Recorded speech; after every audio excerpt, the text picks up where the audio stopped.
Bienvenue dans notre émission La tête dans le cœur. Je suis Alix. Et moi, Caroline. Ici, tous les mardis, nous abordons des sujets qui nous concernent tous, avec transparence et humilité. Le tout accompagné par le regard éclairé de Caroline, spécialisée dans le fonctionnement de l'inconscient et la gestion des traumatismes. Allez, on lâche la tête et on va dans le cœur. C'est parti! Bien le bonjour à tous. Bonjour à tous, bienvenue dans ce nouvel épisode. Sujet d'épisode qui nous a été soufflé par une fidèle auditrice qui se reconnaîtra, qui est donc le vivre en pleine conscience. On a trouvé ce sujet très intéressant déjà d'une part parce qu'on ne l'a jamais abordé et qu'ici on aime bien aborder des sujets dont on entend parler un peu partout, des sortes un peu de concepts, etc., pour en discuter, échanger et puis essayer d'apporter un peu de hauteur là-dessus. Déjà, la première interrogation qu'on s'est posée en préparant l'épisode, c'était d'où vient ce besoin à l'heure actuelle de créer des concepts, de vivre en pleine conscience. Je veux dire, le vivre en pleine conscience, ça vient quand même de la religion du bouddhisme. Qu'est-ce qui fait qu'aujourd'hui, on a besoin de transposer ce genre de concept à nos vies moi, ce qui m'est venu, c'était de me dire que dans la société actuelle qui fait qu'on vit tous à 100 à l'heure entre le boulot, les enfants quand on en a, le sport, faire à manger, enfin bref, tout le quotidien qu'on connaît, c'est vrai qu'on a tendance peut-être à être rarement dans l'instant, si ce n'est peut-être quand on est en vacances, etc. Ou en tout cas, c'est ce qu'on nous a dit quand on a commencé un peu à sonder autour de nous ce sujet-là. Et que finalement, ça nous demandait un effort de vivre au quotidien en étant vraiment présent dans ce qu'on fait. Et c'est vrai que rien aujourd'hui ne nous invite, en tout cas, rien ne nous a invités enfants et encore une fois adultes, à vraiment vivre l'instant présent. Alors, il y a des grandes tirades sur les réseaux, on les connaît tous d'ailleurs depuis des années. Carpe diem, vivre comme s'il n'y avait pas de lendemain, etc. Mais en attendant, qu'est-ce que ça veut dire de vivre en pleine conscience, de vivre... ça veut dire quoi? Vivre pleinement, vivre la conscience, c'est quoi? Comment on fait? Et voilà, donc c'est de tout ça dont nous allons parler aujourd'hui. Et donc déjà, on va commencer par décortiquer, entre guillemets, cette notion du vivre en pleine conscience. Oui, parce que tu parlais de aussi vivre l'instant présent, parce qu'effectivement, quand on s'est mis à préparer l'épisode, on ne peut pas nier le lien qu'il y a entre vivre en pleine conscience et vivre l'instant présent. Et on se rendra compte ensemble au fil de cet épisode que oui, c'est intrinsèquement lié, l'un ne va pas sans l'autre en fait. On ne peut pas évoquer l'un sans parler de l'autre. Et donc, vivre en pleine conscience. Alors on s'est dit, est-ce que déjà le mot « pleine », on peut l'enlever? On pense que oui, ce qui reviendrait à dire « vivre en conscience ». Et c'est vrai que soit on voit ce mot conscience comme étant le conscient de l'être humain et auquel cas, on y reviendra, eh bien on vit au travers de notre mental, de manière automatique, sous forme de pilote automatique. C'est ce que malheureusement grand nombre font dans leur quotidien. Et si on voit le mot conscience avec un grand C comme étant la conscience universelle, eh bien ça voudrait dire que je vis au travers de cette conscience-là. Est-ce que la conscience est en moi? Est-ce que je la vis? Et déjà, ce sont deux prismes différents. Oui, déjà, tu fais le lien entre le vivre en pleine conscience et vivre l'instant présent. On se permet de les mettre dans la même catégorie. Et pour nous, on estime que ça signifie la même chose. Déjà, d'une part, parce que quand on a sondé, c'est vivre l'instant présent qui est venu. Et qu'en préparant l'épisode, on a essayé de se questionner sur... quelle différence on constatait entre le vivre en pleine conscience et vivre l'instant présent? Et clairement, il n'y en a pas de notable, finalement. C'est juste, pour nous, c'est clairement deux synonymes. Après, tu parles de la grande conscience, du coup, et non pas la conscience du quotidien. Et c'est quoi la grande conscience? À quoi elle fait référence? Elle fait écho? Parce que finalement, c'est ça, le cœur du problème, j'ai envie de dire. Ouais, c'est ça. Mais je vais te répondre. C'est comme quand on dit vivre l'instant présent. Est-ce que je vis la présence à chaque instant? Ça voudrait revenir à ça quand on dit ça. Et la présence, la conscience, l'énergie de vie, qu'on peut appeler l'énergie divine, le flux divin, l'énergie que nous sommes, eh bien c'est ça la conscience finalement. Tous ces mots-là veulent dire exactement la même chose. C'est une fois de plus revenir à la prise de conscience que nous sommes la conscience dans un corps et pas un corps doté à l'extérieur d'une conscience ou de temps en temps quand on en a besoin. Déjà, cette phrase, elle veut vraiment dire grand-chose quand on intègre que je suis la conscience, je suis la présence dans un corps. Encore faut-il que celui-ci soit suffisamment ouvert pour que ce flux d'énergie puisse circuler en nous. Mais on parle de l'âme, on parle du cœur. En fait, on parle exactement de la même chose. C'est se reconnecter à cette énergie de vie que nous sommes. Oui, avant de revenir sur effectivement, sur cette notion d'intention donc, qui part de nous, il y avait aussi cette notion de vivre l'instant présent. Ça sous-entend vivre en pleine conscience. Ça sous-entend que du coup, on ne peut plus faire soit allusion au passé, soit se projeter dans le futur. Est-ce qu'il y a un peu aussi un amalgame autour de tout ça, c'est-à-dire que d'un autre extrême, on va dire bah non, moi je me projette plus ou je ne projette plus rien parce que de toute façon le concept d'aujourd'hui c'est de vivre à l'instant présent, ou au contraire le passé c'est le passé, je n'y reviens plus parce que c'est passé et voilà. Et on trouvait ça intéressant de rappeler que vivre en pleine conscience, vivre l'instant présent, ça n'enlève en rien ces voyages, on va dire, entre passé et présent, futur. Bien sûr. Et ce que tu aimes bien dire, bien que la projection ce soit que du mental, il n'empêche que ça n'enlève en rien d'avoir des projets, par exemple, ne serait-ce que ça. Mais c'est vrai qu'avoir des projets et projeter sans arrêt des choses de part des angoisses et des peurs, ce sont deux choses complètement différentes. En fait, si on vit comme on nous l'a appris, parce que ça fait des milliers d'années que l'humain est, tout a été fait pour que l'humain ne se souvienne jamais qu'il ait cette présence, qu'il ait cette grande conscience. Donc forcément, aujourd'hui, eh bien, ça demande une gymnastique quelque part pour mettre en place certaines clés, on y reviendra après peut-être, pour ressentir cette conscience dans l'instant présent. Mais si on régit notre vie au travers de notre mental en permanence, c'est-à-dire qu'on est sur pilotage automatique, eh bien, notre mental, lui, il est, si tu veux, sur des fondations qui ne sont que du passé ou que du futur. Finalement, et d'ailleurs, toutes nos projections et nos peurs envers le futur prennent leur source dans le passé. Donc lui, il est sans arrêt ballotté entre passé, futur. Donc finalement, il nous empêche et il ne veut surtout pas nous ramener à l'instant présent. Parce que si c'est le cas, c'est plus lui qui est aux commandes. Et donc, lui, comme on a toujours dit, il perd pied, il panique, il a l'impression d'être inutile.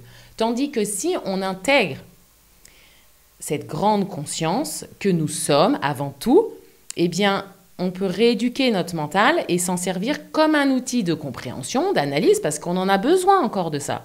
Mais quand on dit si je rééduque mon mental, qui rééduque mon mental? C'est bien quelque chose qui sous-tend tout ça, c'est bien l'énergie de vie qui peut le rééduquer et le remettre à sa juste place. Et c'est ce qu'on disait en préparant l'épisode. Je pense que beaucoup de gens vivent à 90% régis par ce pilotage automatique, de routine, et on va mettre même dedans de peur, d'angoisse, de conditionnement, de croyances limitantes, de tout ce bazar. Et peut-être qu'à 10%, de temps en temps, ils vivent un instant de grâce, un moment d'émerveillement, quelque chose de suspendu dans le temps. Et aujourd'hui, il faudrait complètement inverser la vapeur. C'est-à-dire que vivre l'instant présent, être présent à chaque instant de sa vie, c'est-à-dire intégrer que nous sommes la conscience, cette énergie qui circule, eh bien, on peut le ressentir. Tout le monde l'a ressenti à un moment donné dans sa vie. Un coucher de soleil. Alors, c'est très cliché ce que je vais dire, mais c'est pour faire comprendre ce qu'on veut dire là. Quand je vis un coucher de soleil, je le ressens instantanément dans mon cœur qu'il n'y a plus de pensée, je suis uniquement dans l'instant et je m'émerveille. Là, on n'a pas eu besoin du mental qui est venu interpréter ça. C'était instantané, je l'ai ressenti. On va t'annoncer ta meilleure amie qui vient d'avoir son bébé. Tout de suite, on va ressentir l'émotion que c'est beau, que c'est touchant. Et bien là, on est dans l'instant présent. Ah, très intéressant. Déjà, deux choses. Déjà, la première, effectivement, quand tu parles Là, en fait, il s'agit d'émotions. Un coucher de soleil, tu fais allusion au coucher de soleil, à la naissance d'un bébé, et puis ça peut être des tas d'autres choses. D'un ressenti. Voilà, c'est ça, c'est le ressenti. Ça passe limite d'abord par le corps avant d'être dans quelque chose de mental et de cérébralisé. C'est même pas limite, ça voilà, passe par le corps. Avant de le conscientiser, dans notre petite conscience, je mets des guillemets. Et déjà, quand on se rend compte à quel point on est globalement assez coupé de nos émotions, on en a beaucoup parlé dans d'autres épisodes, notamment parce que pour ne plus ressentir d'émotions négatives, on se coupe de nos émotions, mais bon, on les coupe toutes, et les positives aussi. Donc déjà, commencer par se reconnecter à ces émotions, il est évident que déjà ça nous invite à être dans l'instant, parce que ça nous invite à écouter nos ressentis. Mais quand tu parles de pilotage automatique, c'est vrai qu'on n'était pas hyper d'accord quand on préparait l'épisode là-dessus, parce que moi, je reste convaincue que quand on travaille 39 heures par semaine, qu'on a des enfants, que le week-end, il faut s'occuper, je sais pas, de la maison. Enfin bon, bref, vous connaissez tous ce quotidien, et avec peut-être une charge mentale surdéveloppée, c'est difficile d'être dans l'instant présent, parce que finalement, on a l'impression que si on prend 5 minutes, ou si on fait les choses avec peut-être plus de conscience, ça va être plus lent, et du coup, ça va venir faire effondrer le château de cartes. Et moi, je disais que personnellement, j'avais eu besoin d'avoir le temps, d'avoir une vie où j'ai du temps pour pouvoir justement faire les choses dans l'instant. Et effectivement, petit à petit, je me rends compte que je peux les faire plus rapidement, et que ça n'empêche en rien l'avancement de tout ce que j'ai à faire. Mais il n'empêche que je pense que c'est difficile de ressentir cette pleine conscience ou cet instant présent quand, en fait, on est sans arrêt dans la projection de l'après, et puis quand je vais rentrer, il va falloir que je fasse ça, et puis demain, il va falloir faire ça, et puis le dimanche, c'est le jour où on prépare les repas pour la semaine. Enfin, tu vois, ce truc dans cette vie surchargée, et c'est pour ça que d'ailleurs, les retours qu'on a eus, c'était ce sentiment de ressentir ça uniquement quand les gens étaient en vacances. Où là, il n'y a plus aucune contrainte, en tout cas, contrainte imposée, j'entends, et que du coup, cette lenteur de vie, j'emploie ce terme, elle nous invite à vivre l'instant. Donc, est-ce qu'on peut pas aussi s'interroger un petit peu sur ces vies qu'on a à 1000 à l'heure, qui ne nous invitent en fait en rien à être dans l'instant, parce que cet instant, on n'a aucun instant qui nous laisse être dans l'instant, quoi. Je sais pas comment... ça rejoint ce que je disais tout à l'heure quand je disais que tout a été fait, ou du moins rien n'a été fait pour que l'humain se souvienne de qui il est, de sa puissance, etc. Maintenant, quand... si tu veux, tu dis c'est difficile quand on est là-dedans. Mais c'est même pas que c'est difficile, c'est que c'est impossible en fait. Ça veut dire que si c'est régi par le mental, il ignore de quoi on parle. C'est-à-dire que si ça reste là-haut et que tout est là-haut, mais ça ne changera rien à notre vie. Le but, c'est de le faire descendre dans le cœur, dans notre corps, dans le ressenti. Mais pour ça, on est obligé de switcher à un moment donné. Moi, j'ai envie de poser une question. Est-ce que c'est si difficile de se souvenir qu'on est plus puissant que ce qu'on nous a fait croire? Est-ce que c'est difficile de ressentir que nous sommes cette même énergie de vie qui fait pousser une fleur, qui fait grandir un embryon dans le ventre de sa maman? Est-ce qu'on s'est posé la question on est passé de ce petit corps d'enfant quand on avait 4 ans à ce corps d'adulte? Est-ce qu'on a forcé, est-ce qu'on a mentalisé quelque chose? Non, ça s'est fait naturellement. Est-ce que tu tires sur une fleur pour qu'elle pousse? Non, elle se fait naturellement. Et pourquoi on s'émerveillerait, je l'ai déjà dit, de cette énergie-là, qu'on a l'impression qu'elle est à l'extérieur de nous, alors qu'elle est fondamentalement ce qu'on est? Et tant qu'on n'aura pas switché ça, mais c'est-à-dire que tant qu'on l'aura pas... Ça prend une seconde de se dire « Ouais, mais c'est vrai ». Après, le travail de guérir nos blessures, de mettre en place tout ça, ça prend du temps, évidemment. Pourquoi? Parce qu'on est obligé de l'expérimenter. Et on n'expérimente pas tout en 1 minute. Ça, c'est un travail, j'ai envie de dire même de toute une vie.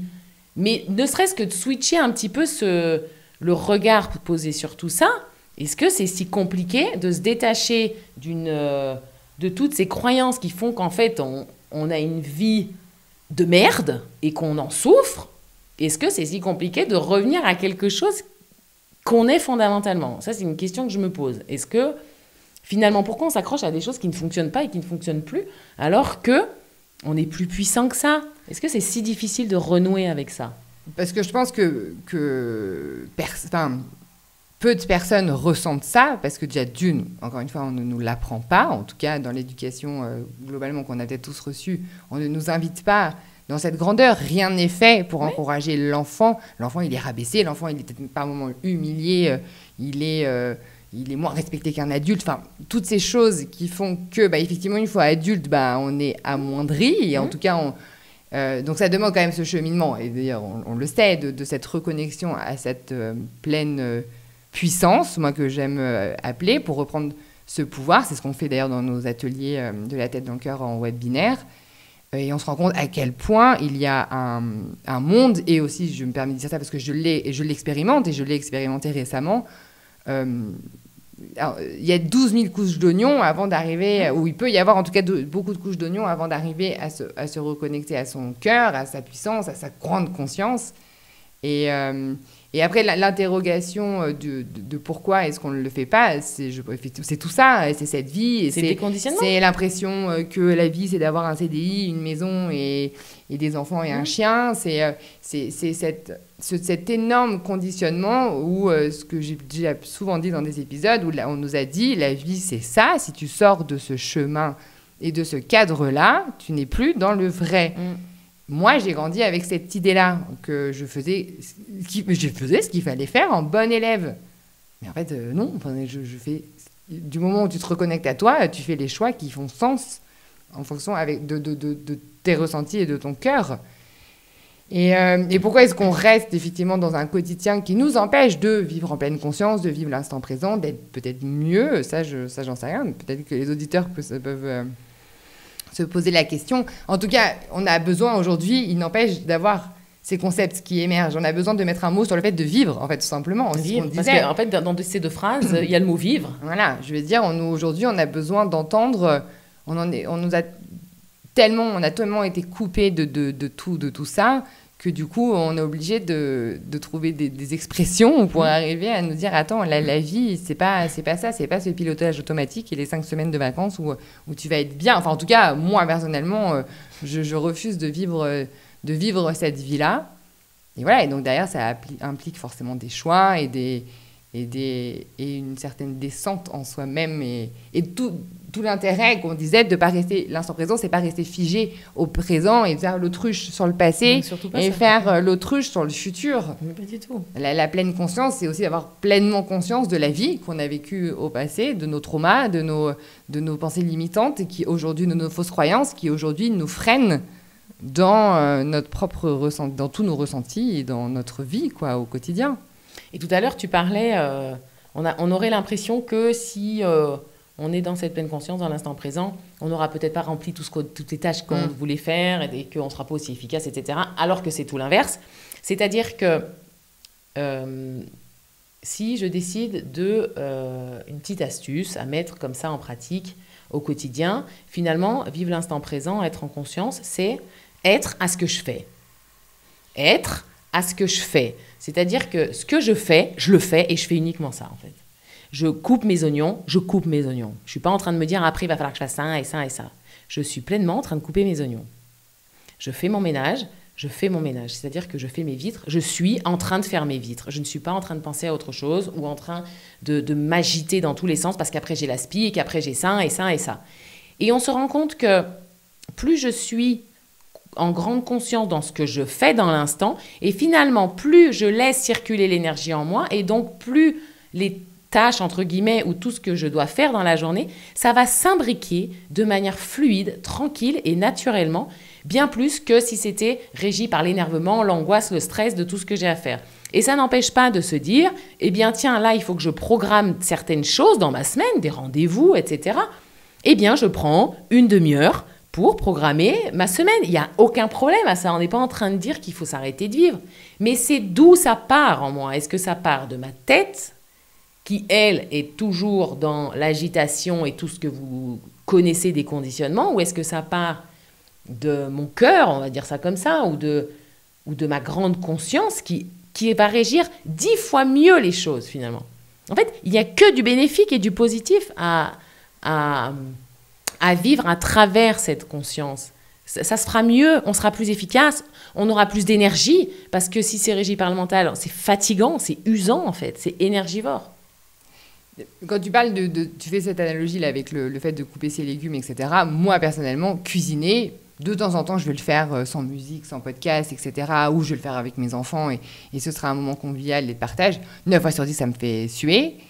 Et du coup, pour moi, mon moment, c'est je coupe mes légumes, je coupe mes oignons et en même temps, j'écoute un podcast ou j'écoute de la musique. Et j'ai quand même l'impression de vivre pleinement mon moment. Et c'est pas j'ai l'impression que je vis pleinement ce moment-là parce que c'est OK pour moi. J'ai pas besoin de la cuisine pour venir peut-être ressourcer, nourrir quelque chose, etc. Et du coup, je suis en pleine conscience que je ne cuisine pas en pleine conscience. Tu vois ce que je veux dire Parce que, tout ça pour dire qu'il y a des tâches du quotidien. Là, on prend des exemples de tâches ménagères, mais il y a plein de choses. Si le trajet en voiture pour aller au boulot, c'est l'occasion d'écouter un épisode, d'écouter de la musique, d'écouter la radio, que c'est quelque chose qui vous nourrit, qui vous fait du bien et qui apporte quelque chose de bon, c'est OK aussi. Ce diktat du monotâche, l'idée, c'est en rien d'être focus. Là, je fais ça, il faut que je fasse ça. Parce que comme tu disais, sinon, on reste dans un mental. Alors, c'est souvent, je coupe mes oignons, il faut bien que je reste dans... Tu vois, il n'y a rien qui vient du cœur. Alors que si l'élan qui vient, c'est en fait, cuisiner, ça me fait chier. Qu'est-ce que je peux faire pour faire en sorte que je le vive mieux ? Mais ça n'enlève en rien le fait que peut-être que la personne aura besoin d'une marche seule. Enfin, tu vois, de ces moments d'effectivement de... On ne peut pas constamment avoir le mental qui est sursollicité par de la musique, par des épisodes, par des discussions, parce que ça nous coupe complètement de nos ressentis. Et d'ailleurs, on le voit bien, souvent ça arrive du coup le soir, bam, au moment d'aller se coucher, et là on a le cerveau qui mouline, parce que on l'a... Enfin, le cerveau, en tout cas, j'ai même tendance à dire que finalement, c'est notre âme qui nous dit « Ah, attention, je t'ai envoyé tous ces signaux dans la journée, t'as voulu les mettre de côté, et voilà ce qui se joue. » Quand je donne ces exemples, c'est, si tu veux... Oui, non, mais je sais bien. C'est vraiment un exercice pratique. Faut surtout sortir de... allez, jamais on se dit « Allez, maintenant, je vis l'instant présent. » Allez, à partir de demain, je vis en pleine conscience. Déjà, à partir du moment où on se le dit, c'est que c'est faux, parce que ça vient du mental. Quand on vit dans l'instant, on vit dans l'instant. On ne se le dit pas, on n'est pas en train de suivre un protocole. Mais c'est, si tu veux, pour inviter les gens à, dans ces moments-là, quand ils sont à ce qu'ils font, c'est-à-dire je pose mon attention sur ce que je suis en train de faire. Et aller juste dans cet instant, même s'il ne dure pas longtemps, et revenir au ressenti du corps, revenir à... Mais ça peut être, moi je le dis souvent, le moment où on se couche dans son lit. Pas de téléphone, pas de livre pour le moment. On se prend 1 minute où je reviens à moi, à ma respiration. Et bien là, on peut ressentir l'énergie qui circule en nous.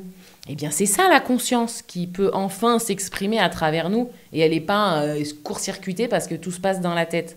C'est poser une attention, et même une intention, à ce que je suis en train de faire. Je suis uniquement là. Et quand on est là-dedans, il n'y a plus de pensée, il n'y a pas de mal-être, il n'y a pas de douleur, il n'y a pas de... Tu vois, c'est je suis finalement reconnectée à juste la présence qui est là en moi. C'est vraiment pour donner des astuces et revenir à ces sensations du corps, en fait. Mais tout nous invite, tous ces concepts-là et la vie, de manière générale, aujourd'hui, nous invite en fait à nous écouter et à écouter notre cœur et sortir de la tête. C'est le nom que nous avons donné à notre projet. Si effectivement on est... Toi, tu parlais peut-être du coucher du soir. Moi, je sais que c'est le moment de la douche, par exemple, à l'heure actuelle, qui pour moi est un moment où j'ai des idées. Je suis pas là en train de prendre ma douche et être que de se focus sur l'eau. C'est le moment où j'ai pas un enfant qui, 9 fois sur 10, ne vient pas toquer à la porte, etc. Et je m'autorise à... Et là, il y a des idées qui viennent. Attends, un truc que je pourrais dire dans le podcast, un truc de... Et ça vient, et je sors de là, et je suis ancrée, je sais pas, en moi. Et moi, quand je pense à ces notions de pleine conscience et d'instant présent, c'est aussi un peu cette notion d'ancrage. Plus on se connaît, plus la ligne est verticale, comme on disait dans le dernier épisode, plus elle est fluide, plus on est ancré et plus on est ancré en nous, et on est plus ancré dans l'instant, en fait. Et si l'ancrage est bien fait, il n'y a aucune raison de partir, de voler et de repartir en pilotage automatique.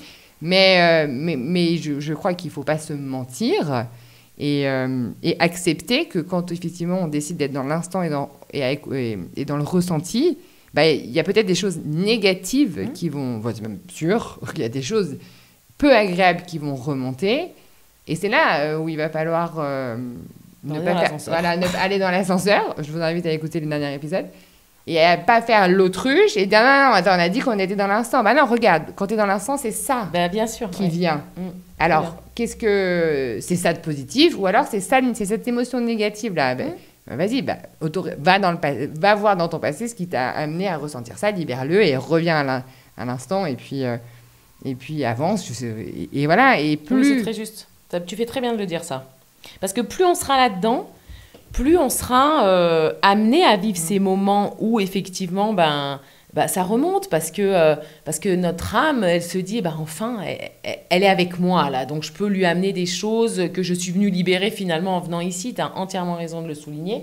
Et ce que je voulais te dire tout à l'heure par rapport à cette frénésie de on a tout à faire, 39 heures, je sais pas quoi, etc., en fait, plus on sera dans notre conscience, plus ça y est, on se dit, allez, maintenant, ok, je laisse mon âme s'exprimer, mais plus tu verras, soit vraiment la personne est passionnée par son travail, elle va bosser même 50 heures par semaine, et elle sera en pleine énergie, et tout sera efficace, et la gestion tout se fera, mais avec une toute autre intention. Tu vois le but, c'est pas de rester, de plus travailler, les doigts de pied en éventail, c'est pas du tout ce qu'on est en train de dire. Au contraire. Les semaines seront nourries parce que on est aligné avec ce qu'on est en train de faire. C'est congruent entre ce que je pense, ce que je veux et ce que je vis. La personne, si elle décide enfin de se choisir, de se reconnecter à la conscience qu'elle est, si son boulot il vibre plus, elle va l'arrêter. Tu vois, ça va se faire naturellement. Mais je pense qu'on a tous, ce que tu dis, ça me fait penser, je pense qu'on a tous connu ce truc de on doit faire le ménage ou on doit ranger, et puis on ne sait pas pourquoi c'est 22h30 ou c'est 23h, et ça va nous prendre et en 20 minutes, on va être hyper efficace. Ouais, on va être hyper efficace et ça va tout être nickel et on l'aura même pas vu passer, voire même on aura peut-être même pris du plaisir à le faire. Et quelque part, ce que tu disais qu'au début on n'était pas d'accord parce que moi j'avais le sentiment que cette surcharge des semaines nous empêchait d'être dans l'instant, dans la pleine conscience, dans le ressenti. Et qu'à un moment donné, pour moi, il faut diminuer le rythme pour pouvoir laisser monter ses émotions. On parlait de quelque chose de pratique. Il y a un moment donné, s'il n'y a aucun moment où vous avez l'esprit libre pour pouvoir laisser monter les émotions et que vous êtes toujours dans l'action ou toujours dans la projection, ça ne viendra pas. Mais effectivement, je pense qu'une fois que le chemin, qu'il y a des choses qui ont été libérées, etc., c'est en rien être dans l'inaction. Et je trouve que cet exemple du ménage, toute la journée, on aurait pu le faire, ça nous aurait peut-être pris 2 heures, on aurait râlé, et là, on ne sait pas pourquoi, d'un coup, je claque, on a l'élan, bim, en 20 minutes, c'est plié, et on a été méga efficace. C'est ça, en fait, ce qui se joue quand on libère et quand on fait les choses avec la bonne intention qu'on y met, et il n'y a pas de modèle type. C'est pas, il faut que je fasse ça comme ça, c'est moi, en fonction de mon ressenti, voilà comment j'ai besoin de le faire pour que ça me nourrisse et pour être dans l'instant et pas avoir l'impression d'être toujours je sais pas où en fait. Et plus on est dans l'instant, dans cette conscience, plus on incarne cette conscience, et ça amène aussi une sorte de silence intérieur qui fait que c'est dans ce silence qu'on peut être à l'écoute de ce qui remonte, de ce qui remonte. On est vraiment présent à nous-mêmes et à la vie et à ce qui est autour de nous. Et on rappelle que c'est l'énergie qui crée la matière, donc c'est pas en s'acharnant à essayer de trouver dans la matière des solutions, je vais réduire mon temps, je vais ci, je vais là, et en fait je vais changer ça. Non, ça va déjà passer par cette prise de conscience. Une prise de conscience, c'est très fort, hein, attention, une prise de conscience t'envoie vraiment un message très lumineux. Après, qu'est-ce que j'en fais, quoi? Mais c'est quand même plus de la moitié du chemin qui est fait quand tu as pris conscience. Donc après, ça amène une pensée, qui amène un ressenti, qui amène après une action pour créer dans la matière. Mais avant tout, c'est prendre conscience. Tu sais, les gens, ils prennent un peu le chemin inverse. Souvent, ils veulent changer là dans leur vie concrète, matérielle, pour que ça change au niveau de l'état d'être. Mais c'est l'inverse. Oui, mais après, ça peut être en rien incompatible. Tu peux te dire, en fait, tu peux t'épargner, je sais pas, tes 4 heures de ménage par semaine, si tu as les moyens, en disant, c'est quoi, déjà, on prend une femme de ménage, ça, au moins, c'est plié. Oui, mais ça va passer par une prise de conscience. Je vais prendre une femme de ménage pour être tranquille. Tu vois, il y a une notion de... Oui, je vois ce que tu veux dire. Il y a une notion de choix, et à un moment donné, d'essayer d'écouter, de dire qu'est-ce qui ne me convient plus. Mais tout, en fait, est une question. Il faut le décider, quoi, au bout d'un moment, tout ça, en fait. Voilà, je vais y arriver. Il y a un moment donné où il y a tous ces concepts qui arrivent, et effectivement, je peux comprendre, et moi, je l'ai ressenti, et toi aussi, et on s'en rend bien compte dans les ateliers, qu'à un moment donné, il y a un peu ce sas, quand on a envie, quand on commence à avoir envie de vivre une vie épanouie. Il y a un peu ce sas où où par moment, on est peut-être obligé de comprendre la pleine conscience, comprendre ce que c'est, etc. Et que tant qu'on ne l'a pas touché du doigt, tant qu'on ne l'a pas vibré, tant qu'on ne l'a pas ressenti, ou tant qu'on n'a pas dit « Ah là, tiens, ça c'était intéressant, cette synchronicité, etc. » Je peux comprendre ça reste du mental et je peux comprendre que du coup ça épuise, ça se dit en fait ça sert à rien, en fait je vais peut-être même plus mal qu'avant, ce truc de il faut entendre aussi qu'à un moment donné il y aura peut-être ce sas un peu flou et c'est ce qu'on disait dans le dernier épisode, c'est-à-dire que c'est là où il faut être entouré, où il faut peut-être mettre en pratique aller voir quelqu'un, mais voilà, on a mis en place des ateliers, des choses comme ça qui vont nous aider justement à traverser, j'ai envie de dire, ces périodes de descente. Mais je vous invite encore une fois à écouter cet épisode.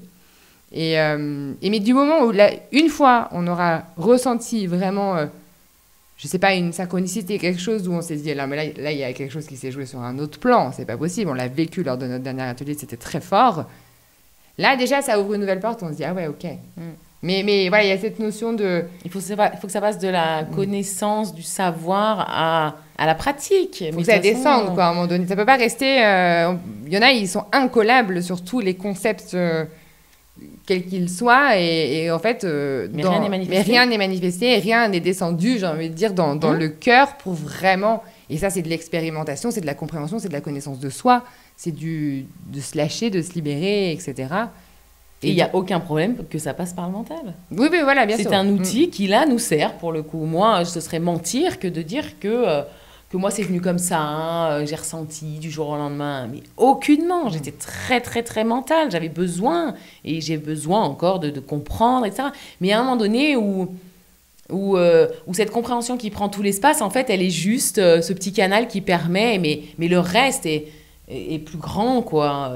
C'est plus lui qui régit tout ça. On s'en sert comme un outil. Et donc, on n'essaye pas de le freiner, ce mental, ou de le...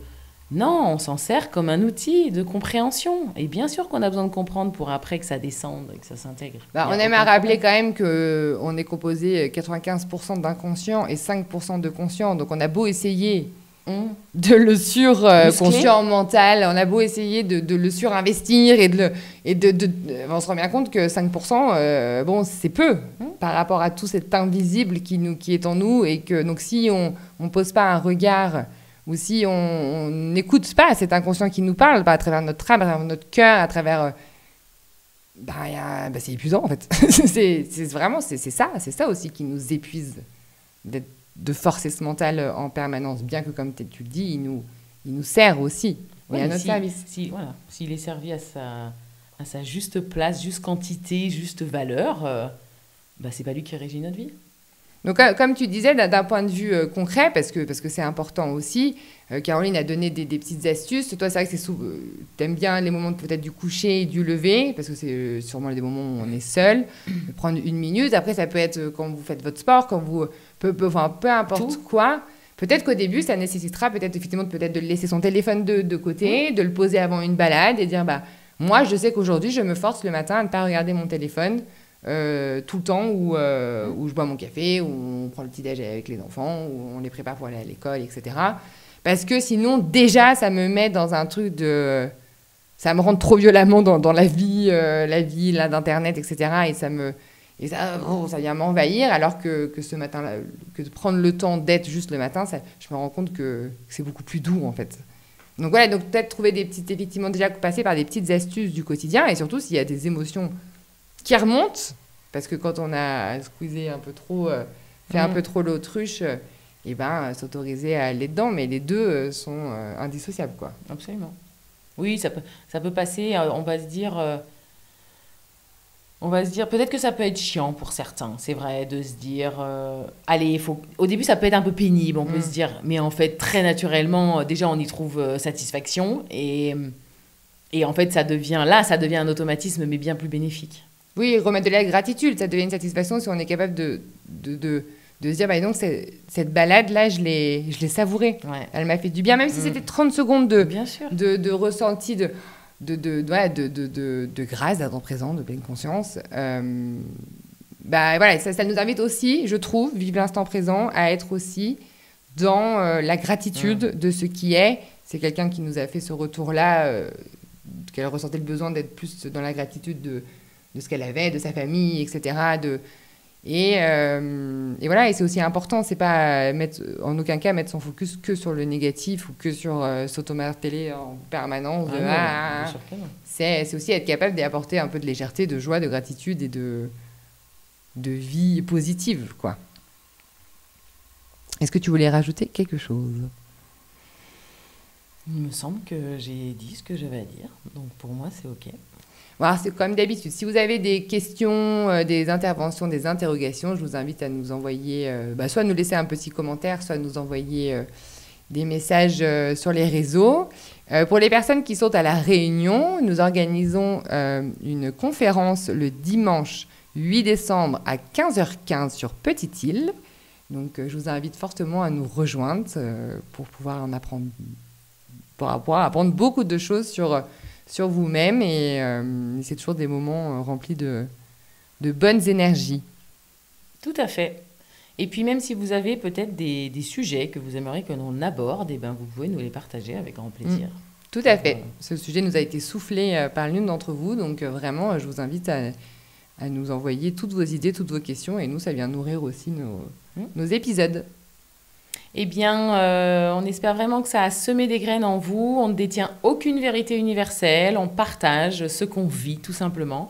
Et tant mieux si ça vous fait du bien ou si ça ouvre des portes en vous de connaissances, mais pas seulement, de prise de conscience et surtout de ressenti.